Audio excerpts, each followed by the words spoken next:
Hello students, hope you all are well. आज हम class 12th के एक नए टॉपिक के साथ हैं। फर्स्ट चैप्टर में कूलम्स लॉ यानी कूलाम के नियम के बारे में आज हम बात करेंगे। तो आइए देखते हैं कूलाम का नियम।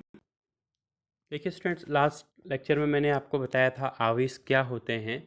आवेशों के गुणधर्म के बारे में मैंने आपको बताया था, और आवेशों के गुणधर्म में एक चीज़ निकल कर सामने आई थी कि अगर समान प्रकार के आवेश होंगे तो ये एक दूसरे को प्रतिकर्षित करेंगे, और अगर विपरीत प्रकार के आवेश होंगे तो ये एक दूसरे को आकर्षित करेंगे।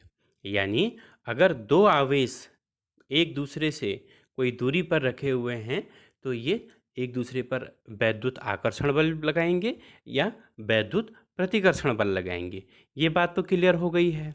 लेकिन अब ये आवेशों के द्वारा जो लगाया गया बल है, इस बल की मात्रा कितनी होगी, उस बल की मात्रा कितनी होगी, इस बात की गणना हमें करनी है। तो दो आवेश जब एक दूसरे पर वैद्युत बल लगाते हैं तो इस वैद्युत बल की मात्रा की गणना करने के लिए कूलम ने एक नियम का प्रतिपादन किया। और इस नियम का प्रतिपादन करने से पहले गुरुत्वाकर्षण बल के बारे में कूलम को जानकारी प्राप्त थी। और जो गुरुत्वाकर्षण बल जो आपने क्लास 11th में पढ़ा हुआ है, उसी तरीके का ये कूलम का नियम भी निकल कर सामने आएगा, क्योंकि कूलम उस गुरुत्वाकर्षण बल से काफ़ी प्रभावित था। तो कूलम का नियम आप स्टेटमेंट देख सकते हैं। कूलम के नियमानुसार कूलम के नियमानुसार दो बिंदुवत व स्थिर आवेशों के मध्य लगने वाला कूलम आकर्षण व प्रतिकर्षण बल दोनों आवेशों के गुणनफल के समानुपाती तथा उनके मध्य दूरी के वर्ग के व्युत्क्रमानुपाती होता है। ठीक है। तो यहाँ पर दो बिंदु आवेश लिए हुए हैं Q1 और Q2। माना दो आवेश Q1 और Q2 हैं जो एक दूसरे से R दूरी पर स्थित हैं। तो ये तो हमें पता है कि दो आवेश जब एक दूसरे से कुछ दूरी पर स्थित हैं तो ये एक दूसरे पर वैद्युत आकर्षण या वैद्युत प्रतिकर्षण बल लगाएंगे। अब ये कितनी इसकी मात्रा है, ये कूलम ने हमें बताया है। तो कूलम के अनुसार जो इन दोनों आवेशों के मध्य जो लगने वाला बल है, ये बल दो चीज़ों पर निर्भर करता है। यानी दो नियम निकल कर सामने आए हैं। पहला नियम यह है कि इन दोनों के मध्य जो लगने वाला बल है, ये बल दोनों आवेशों के गुणनफल के समानुपाती होता है, यानी दोनों के गुणनफल पे निर्भर करता है। तो F समानुपाती Q1 गुणा Q2, पहला नियम ये निकल कर सामने आया। और दूसरा नियम यह है कि दोनों आवेशों के मध्य जो लगने वाला बल है, ये दोनों के मध्य की दूरी के वर्ग के व्युत्क्रमानुपाती है, अर्थात F is directly proportional to 1/r²। ये दूसरा नियम है। अब इन दोनों नियमों को जब हम साथ लिखेंगे तो ये इस प्रकार से प्राप्त होगा। F is proportional to Q1 Q2/r²। ये नियम हमें मिल गया है। अब ये समानुपाती चिन्ह है। इस समानुपाती चिन्ह को हमने प्रतिस्थापित करना है बराबर के चिन्ह से। यहाँ पर जब इस चिन्ह से हमने बराबर का चिन्ह जब हम लेकर आएंगे तो यहाँ पर हमें एक नियत राशि से गुणा करना होगा। ये आप जानते हैं, आपको पहले बताया गया है कि समानुपाती चिन्ह को जब हम रिप्लेस करते हैं और उसकी जगह हम बराबर का चिन्ह लाते हैं तो बाएं या दाएं पक्ष में एक नियत राशि से गुणा किया जाता है, जिसको हम नियतांक कहते हैं। तो F बराबर एक नियतांक से मैंने गुणा किया है Q1 Q2/r²। यहाँ पर जो नियतांक K है, इसे हम स्थिर वैद्युत नियतांक कहते हैं। तो ये हमारे ये सदिश रूप में इसको लिखा गया है। हम पहले केवल यहीं तक देखते हैं। F बराबर K Q1 Q2/r²। अब जो ये नियत राशि है, इस नियतांक की जब हम बात करेंगे तो प्रयोगों के आधार पर इस नियत राशि का जो मान है ये प्राप्त हुआ है 1/4 पाई, और एक ये चिन्ह है एप्सिलॉन नॉट, एप्सिलॉन भी इसको कहते हैं, एप्सिलॉन, और ये जो नीचे शून्य लिखा हुआ है इसको नॉट कहते हैं। तो बच्चों एप्सिलॉन क्या है? एप्सिलॉन ग्रीक वर्ड है, ग्रीक शब्द है। जैसे हम सामान्य गणित या और भी जो विषयों का हम अध्ययन करते हैं, तो हम संकेतों को जैसे ए बी सी डी या क ख ग घ इस प्रकार से हम संकेतों को लिखते हैं।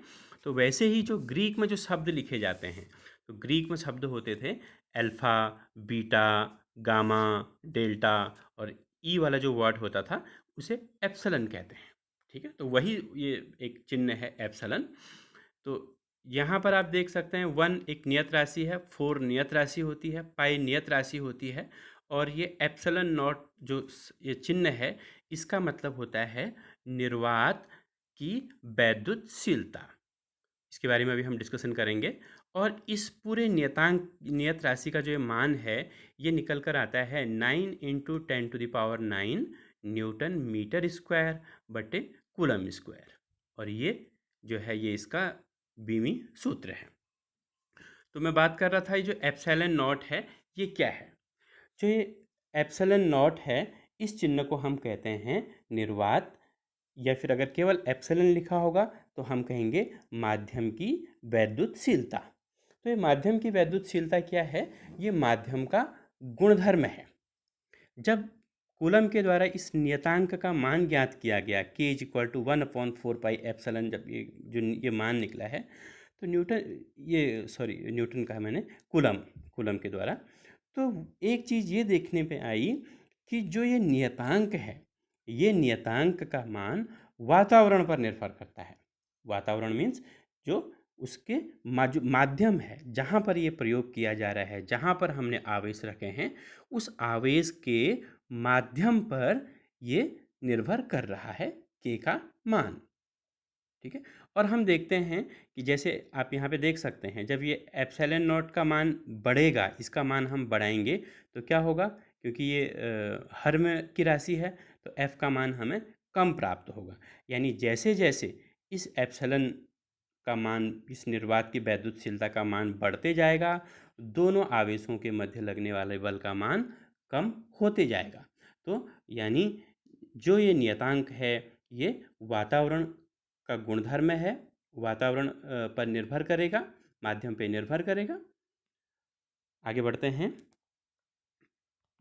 इस वैद्युतशीलता का जो मान है, माध्यम की या निर्वात की वैद्युतशीलता का जो मान है, ये हमें प्राप्त होता है 8.55 into 10⁻⁻12 coulomb square upon newton metre square, इतना इसका मान होता है।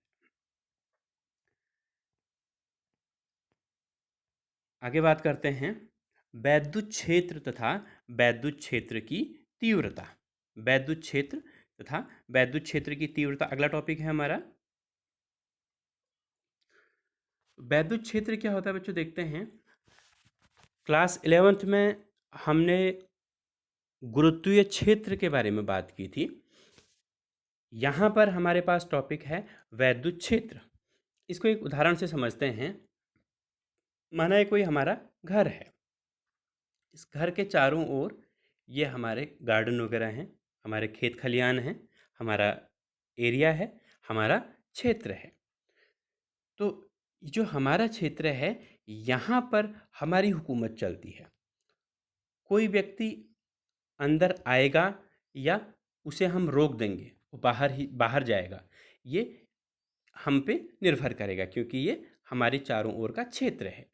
यहाँ पर हमारा प्रभाव देखने को मिलेगा, तो हम जिसको चाहें अंदर बुलाएं या जिसको चाहें हम बाहर भेज दें। जो हमारे अपने रिलेटिव हैं उनको हम अंदर अलाउ कर सकते हैं, और जो असामाजिक तत्व हैं उनको हम रिपेल कर सकते हैं, उनको हम प्रतिकर्षित कर सकते हैं। इसी प्रकार से आप समझ सकते हैं कि अगर कोई एक आवेश है, तो आवेश के चारों ओर का वह क्षेत्र जहाँ पर उस आवेश का प्रभाव परिलक्षित होता है, जहाँ पर उस आवेश का प्रभाव दिखाई देता है, ये उस आवेश का, उस वैद्युत आवेश का वैद्युत क्षेत्र कहलाता है। इस वैद्युत क्षेत्र में क्या होगा? माना अगर ये धन आवेश है, तो ये धन आवेश ऋण आवेशों को अपनी ओर आकर्षित करेगा, और अगर कोई धन आवेश है तो उसे ये प्रतिकर्षित करेगा अपने क्षेत्र में, और क्षेत्र के बाहर ये निर्वात कहलाएगा, वहाँ पर इसका कोई प्रभाव नहीं पड़ेगा। तो परिभाषा आप फिर देखिएगा, बिंदु आवेश अथवा आवेश समुदाय के चारों ओर का वह क्षेत्र जिसमें किसी अन्य आवेश को रखने पर वह आकर्षण अथवा प्रतिकर्षण बल का अनुभव करता है, वैद्युत क्षेत्र कहलाता है। ठीक है, ये तो वैद्युत क्षेत्र के बारे में बात हो गई है। अब हम बात करते हैं वैद्युत क्षेत्र की तीव्रता। वैद्युत क्षेत्र की तीव्रता समझने के लिए आपको वैद्युत क्षेत्र का कॉन्सेप्ट क्लियर होना चाहिए। अब मैंने यहाँ पर कहा था कि माना यहाँ पर ये हमारा घर है, या यहाँ पर समझ लीजिएगा ये आवेश है, और ये इसके चारों ओर का क्षेत्र है। अब अगर कोई अन्य आवेश जब इस क्षेत्र में आएगा तो ये जितना इसके निकट होते जाएगा उतना ज़्यादा आकर्षण और प्रतिकर्षण बल वो महसूस करेगा। यानी आकर्षण और प्रतिकर्षण बल की मात्रा इस मूल आवेश से दूरी पर निर्भर कर रही है। तो हम इसको ऐसे भी कह सकते हैं कि ये अलग अलग बिंदुओं पर अलग अलग बल की मात्रा हो सकती है, अलग अलग आकर्षण और प्रतिकर्षण बल की मात्रा हो सकती है। अगर यहाँ पे कोई आवेश रखा गया है और इस आवेश के चारों ओर का जो क्षेत्र है, यहाँ पर अगर आप किसी एक अन्य आवेश को लेके आ रहे हैं तो आवेश अलग अलग स्थानों पर अलग अलग बल का अनुभव करेगा। अब इस बल की कितनी मात्रा होगी, उस मात्रा की गणना करने के लिए हमारे पास नई भौतिक राशि है वैद्युत क्षेत्र की तीव्रता। ये वैद्युत क्षेत्र की तीव्रता हमें यह बताएगी कि वैद्युत क्षेत्र के किस बिंदु पर कितना वैद्युत बल लग रहा है। ठीक है, वैद्युत क्षेत्र की तीव्रता हमें यह बताएगी कि वैद्युत क्षेत्र के किसी बिंदु पर कितना वैद्युत बल लग रहा है। परिभाषा के रूप में हम इसको इस प्रकार से कहते हैं, वैद्युत क्षेत्र में रखे गए परीक्षण आवेश, परीक्षण आवेश का मतलब वह आवेश जो बल को अनुभव कर रहा है। ठीक है, जो हम ये बाहर से लेकर आ रहे हैं जिस आवेश को, है ना। तो वैद्युत क्षेत्र में रखे गए परीक्षण आवेश पर लगने वाले वैद्युत बल तथा परीक्षण आवेश के अनुपात को वैद्युत क्षेत्र की तीव्रता कहते हैं। इसको मैं दूसरे शब्दों में भी कह सकता हूँ कि अगर मैं एक इकाई आवेश लेके आता हूँ, यानी 1 कूलम का मैं एक आवेश को लेके आता हूँ, तो वैद्युत क्षेत्र में रखे गए इकाई परीक्षण आवेश पर लगने वाले वैद्युत बल को हम वैद्युत क्षेत्र की तीव्रता कहते हैं। इसको ई चिन्ह से हम दिखाते हैं, तो इस सदिश रूप में लिखा हुआ है, सदिश राशि है।